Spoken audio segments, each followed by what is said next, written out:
समुत्कंठा नाम गाने सदा रुचि। समुत्कंठा ये केवल भगवत संग से, जो महाभागवत जन है उनके वचनों से होता है। समुत्कंठा, उत्कंठा पूर्वक, आहा गोविंद नाम इतना महामहिम, कृष्ण नाम, राम नाम, राधा नाम, एक लोभ जगता है, एक उत्कंठा जगती है। रोज अगर महिमा सुन रहे तो नवीन नवीन उत्साह बढ़ता चला जाता है, और यही उत्साह विषयों को परास्त करने के काम में आता है। उत्साहहीन पुरुष को विषय परास्त कर देते हैं, और उत्साह संपन्न तो वो विषयों को परास्त कर देता है। नाम क्या है? भगवान का बल भी संपूर्ण नाम में छुपा हुआ है। बस सारे शास्त्रों का ज्ञान नाम में छुपा हुआ है, सब फल इसी में समाहित है। राधा राधा राधा। अब कह रहे हैं कि इसमें घातक बात है कि आपको कुछ ऐसे लोग मिलेंगे जो इस नाम की महिमा का अवहेलना करने हैं। पूरा जीवन है नाम। तुम कहते हो कि हमने इतने वर्ष जपा कुछ नहीं हुआ, हम कहते हैं ऐसे बन करके जपो, देखो कैसा रंग नहीं आता। 2-4 बार नाम ले लियो, खूब मनमानी व्यभिचार, गंदे आचरण, गंदा भोजन, अनुभव में आएगा नाम तुम्हारे, लेकिन फिर भी तुम्हारा मंगल होगा, क्योंकि तुम्हारे बैंक में जमा हो गया 2-4 बार ही सही। हमारी श्रद्धा है ऐसी कि फिर भी तुम्हारा मंगल होगा। लेकिन वर्तमान में तुम इस नाम का चमत्कार देखना चाहते हो तो व्यभिचार छोड़ो, गंदा आहार छोड़ो, संयम से चलो। कैसे रहनी से नाम जप किया जाता है वैसे करके देखो। अगर आप चिल्ला चिल्ला के रोने न लगो कि नाम की कितनी अपार कृपा है, तब बताना, जीवन आश्चर्यमय हो जाएगा। भगवान कह रहे हैं अहो आश्चर्य है मेरे नाम का। भगवान ने तो अवतार लेकर कुछ को ही परम पद प्रदान किया, लेकिन नाम जब से सृष्टि रची गई तब से आज तक और आगे तक जिसने नाम का आश्रय लिया उसका मंगल करता है। सब कुछ नाम है। सब पढ़ करके, साधना करके, सब करने के बाद बड़े बड़े महापुरुषों ने फिर अंतिम विश्राम यही लिया है, नाम। चाहे कोई भी हो। हरि बाबा भी सन्यासी जी थे, सन्यास धारण किए थे बाबा हरि बाबा भी। महाप्रभु श्री कृष्ण चैतन्य देव को अपना आदर्श मानकर उनके वचनों के अनुसार बाबा बहुत ही महामहिम हरि बाबा आंख उठा के नहीं थे, जब बैठे थे ग्रीवा नाम रस से झुकी रही, एक सेकंड भी नाम बाबा का नहीं रुकता था। अगर सभा में बैठे थोड़ी देर बोले नाम के विषय में या भगवत स्वरूप के विषय में, आंख नीचे की चल दिए, कोई कुछ भी कुछ मतलब, कौन प्रणाम कौन नमन कोई मत। और जिस समय घंटा पकड़ करके हरि बोल नाद करते तो ऐसा लगता कि धाम से रस बरस रहा है। उनकी जिह्वा धाम हो गई थी। 4 बजे घंटा बज जाता बाबा के नाम कीर्तन का, और मुख्य मुख्य प्रधान भक्त झूम झूम करके, ये ब्रह्म वेला है इस समय। जैसे आप लोग 4:15 बजे से सत्संग, ये दुर्लभ बात है। त्रिभुवन में ब्रह्मा के लोक में भी दुर्लभ है ये जो आपको प्राप्त है, ब्रह्मा जी को प्राप्त नहीं है। बात समझ लीजिए। ये जो भगवत चर्चा और कहां की रज में बैठ के वृंदावन की रजो, किस समय 4:15 बजे सत्संग प्रारंभ, पता है? ये केवल कृपा पात्र ही सुन सकते हैं, केवल कृपा पात्र। सबके बस की बात नहीं है कि आप 2 बजे से उठकर दिनचर्या करें तब आप 4 बजे सत्संग में आ पाएंगे। ऐसे लोगों से बचिए जो आपकी रुचि नाम रूप लीला धाम में हटा दे। भगवान नाम में रुचि, नाम कि कोई अर्थवाद की बात कहे तो कान में अंगुली डाल लो। अर्थवाद अरे ये सब कहने सुनने की बातें, पंडितों ने लिख दिया है थोड़ी, ऐसा नहीं। पर हम आपको सच्ची कहते हैं, हमारे द्वारा जो भी कुछ कराया गया वो जितना उन्होंने दिया उसके आगे वो कुछ नहीं है। जो भी साधन भजन सब ग्रेता आदि प्रभु ने करवाया, उसको कोई एक अपराध में सब नष्ट हो सकता है, एक अपराध में पूरा का पूरा। ऐसे अपराध की अनंत वृत्तियों का शमन करके जो उन्होंने अपने चरणों का सानिध्य, धामवास और अपने जनों का संग और अपना रंग, ये हमारी साधना की कीमत नहीं है, ये हमारे जीवन की कीमत नहीं है। हमारा जीवन तो किसी एक छोटे से विषय में भी नष्ट हो सकता था, ये उनकी कृपा का है। और ये हृदय से कहता हूं कि जहां कहीं कुछ है वो कमी हमारी है, उनकी कृपा में किंचन मात्र कमी नहीं। अब तो लाडली जी के चरणों में रह रहे हैं, पर जीवन में कभी ऐसा मुझे अनुभव नहीं हुआ कि मैं अकेला हूं।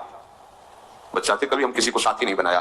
कभी बीच में 2-4 महीने के लिए संत मंडली मिल गई किसी के आश्रम में, कहीं ऐसा एकांतिक वातावरण, 1-2 साल उन आश्रमों में रुक गए। मित्रता किसी से नहीं। जीवन में साथी केवल हरि रहे, पग पग पर अनुभव कराते रहे वो हैं, और अनुभव कराते रहे कि मैं तुम्हारे साथ हूं। उनका जो प्यार मिला है, उनका जो अपनापन मिला है, हम क्या अपनापन दे सकते थे, उनका जो अपनापन मिला है, उसी के बल से हम कहते हैं कि आप एक बार भी गोविंद नहीं बोल सकते यदि वो आपको प्यार न करें तो। पहले विश्वास कर लो कि उनकी तरफ से आपको स्वीकृति मिल गई, वो आपको प्यार कर रहे हैं इसलिए आप नाम जप कर रहे हो। एक भी नाम व्यर्थ नहीं जाएगा।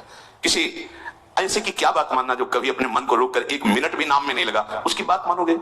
ये बातुल भूत विवश मतवारे ते नहीं बोले वचन विचारे, इनकी बातें सुनने लगे। अभी कुछ बोल रहे हैं, अभी कुछ कर रहे हैं, अभी कुछ खा रहे हैं, अभी कुछ पी रहे हैं, अभी कुछ सोच रहे हैं, कुछ।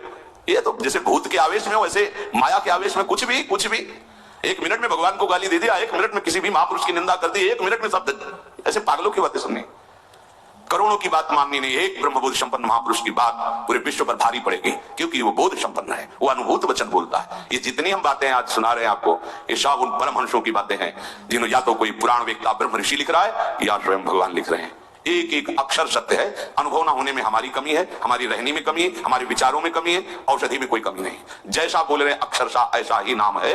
नाम न बचाए तो एक अपराध जीवन भर की साधना को मिट्टी में मिला सकता है। एक अपराध पर नाम कवच की तरह बचाता चलाता है। जब कोई भी उपासक उपास्य देव के समीप पहुंचता है तो ये देख पाता है कि मुझे घसीटा गया नहीं, मैं तो कहीं भी फैल के गिर सकता था, मुझे बचाया गया। ये कोई दैन्यता की बात नहीं, वो तो हृदय जाने मोरी छाती, मेरा हृदय जानता है कि मेरा मन मुझे कहां गिरा सकता था, कहां कहां भ्रष्ट कर सकता था। अगर मुझे बचाया ना जाता तो जैसे एक अनजान अबोध बच्चा गंदी चीजों से खेलना चाहता है, ऐसे ही हम उसी खेल में जीवन व्यतीत कर देते, उन खिलौनों की चाक कर लेते। लेकिन बचाया लगाया, हमें ही नहीं आपको भी।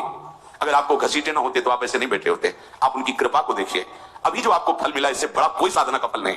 आप धाम में बैठे हैं, प्रियालाल की महिमा सुन रहे हैं, उनका नाम सुन रहे हैं, बस पकड़ लीजिए, एक भी नाम व्यर्थ नहीं जाएगा। एक भी क्षण आप हमारे आराध्य देव की दृष्टि से अलग नहीं है। पूरी दृष्टि आप पे, बस आप अपनी दृष्टि को उन पर लगा दीजिए, फिर निहाल हो जाओगे। कह रहे हैं कि जो कोई तुम्हें कभी ऐसा वार्ता करते मिले, पुराणेष्वर्थवादत्वं ये वदन्ति नराधमाः तैर्जितानि पुण्यानि तद्वदेव भवन्ति। मन्नाम कीर्तनम फलम विविधम निशम्य न श्रद्धाति मनुते यदुतार्थवादम। यो मानुषस्तम हि दुःख जये चिमापि संसार घोर विविधार्थ निपीडितांगम। यो मानुषस्तम हि दुःख जये छिपामि संसार घोर विविधार्थ निपीडितांगम। अर्थवादम हरिर्नामि संभावयति यो नरः सा पापिष्ठो मनुष्याणाम नरके पतति स्फुटम। जो नराधम नीच पुरुष पुराणों की निंदा करते हैं, शास्त्रों की निंदा करते हैं, संतों की निंदा करते हैं, और जो सिद्धांत वर्णन है उनके अरे सब पंडितों की लिखी बातें हैं, ऐसे करते हैं, इनके पास बैठने से सारे पुण्य नष्ट हो जाते हैं। वो जो कर रहे हैं उनको नराधम कहा ही गया है। लेकिन यदि आप ऐसे लोगों के पास बैठेंगे जो शास्त्र निंदा, संत निंदा, भगवान नाम महिमा की निंदा, बिल्कुल नहीं, तुरंत भाग पड़ो वहां से, अपने को बचाओ। तभी तो उत्साह पूर्वक चलते हैं संतों के वचन सुनकर, और जहां असंतों का दुष्टों का संग किया तो उत्साह क्षीण हो जाता है। तो आप सोचो ना, जिनके संग से भजन में रंग भाव का नाश हो रहा है, जाके संग कुमति मति उपजे करत भजन में भंग तजोरे मन हरि विमुखन को संग। जो मनुष्य मेरे नाम संकीर्तन का उपहास करते हैं, कभी बैठ करके ऐसा मंजीरा बजा रहे, नाच रहे हैं, ढोल, ऐसे भगवान मिल जाते हैं, इसी में भगवान प्रकट होते हैं। मद्भक्तायत्रि गायन्ति तत्ति तिष्ठामि नारद। जहां चार भक्त मिलकर के उच्च स्वर से मेरा नाम कीर्तन करते हैं, वही मैं विराजमान रहता। नाम संकीर्तनम यस्य सर्व पाप प्रणाशनम। समस्त पापों का नाश करने वाला भगवान नाम कीर्तन। जो उपहास करते हैं कृष्ण कृष्ण राधा राधा, दृष्टि है रुपये पे, दृष्टि है भोगों पे, राधा राधा, कुछ हो जाएगा? हाँ हो जाएगा। एक बार एक संत आए हितधाम में, वो शायद उनके हृदय में ऐसा प्रश्न नहीं होगा, किसी का प्रश्न लेके कर रहे थे। कह रहे थे वृंदावन में जो फुटपाथ में और राधा वल्लभ बिहारी जी के दरवाजे पर बैठे रहते हैं, राधे राधे करते हैं, तो उनको भगवान से कोई मतलब तो है नहीं, तो देखते रहते, जेब से रुपया निकाले और हमें दे, क्या इनकी सदगति हो जाएगी? तो क्या इनकी समानता बाहर का कोई योगी कर सकता है? किसके दरवाजे पे बैठे हैं? तुम कहां बैठे हो? साधना के आम में। और ये कहां किसके भिखारी है? बोले राधा वल्लभ जी के दरवाजे के भिखारी हैं। जानते हो कितनी बड़ी इज्जत मिल गई इनको? ये ब्रह्मा जी को भी सौभाग्य नहीं प्राप्त है कि राधा वल्लभ जी के दरवाजे के भिखारी बन जाए। हो पदाभिमान होना अलग बात है। अच्छा वो बोल क्या रहे हैं? राधे राधे। आपने 1 रुपया 10 रुपया दे दिया, क्या राधा नाम की कीमत 10 रुपया है? अरे जो जानने वाला वो जब हिसाब करेगा तो उनको श्री जी मिल जाएंगे, तुम्हें उन पर दोष दृष्टि करने का दंड मिलेगा। ये बिहारी जो राधा वल्लभ जी के भिखारी, ये ब्रह्मा जी के विधाता है, ऐसा मत समझ लेना। एक बार सदगुरुदेव भगवान की सेवा में लाडली कुंज में थे, पूर्व की बात है, एक निज जन आए, गुरु जी ने कहा तुम्हारे शरीर से दुर्गंध आ रही है, चलो बाहर। तो उनका महाराज जी हम साबुन नहीं लगाते। बोले नहीं, ये दुर्गंध ऐसी नहीं, यह अपराध की दुर्गंध है। महापुरुष, यह अपराध की दुर्गंध है, कोई वैष्णव अपराध करके आ रहे हो। महाराज जी वैष्णव अपराध तो अपनी कुटिया से बस दर्शन करने बिहारी जी राधा वल्लभ जी को बस अपनी कुटिया आ जाते हैं, ऐसा तो नहीं, विचार करो। तो हाँ महाराज जी, वो एक बाहरी कोई सेठ समोसा बांट रहा था, तो एक संत पर हमारी बड़ी श्रद्धा थी, पर वो बार बार वो दबका रहा था, वो एक बार देने के बाद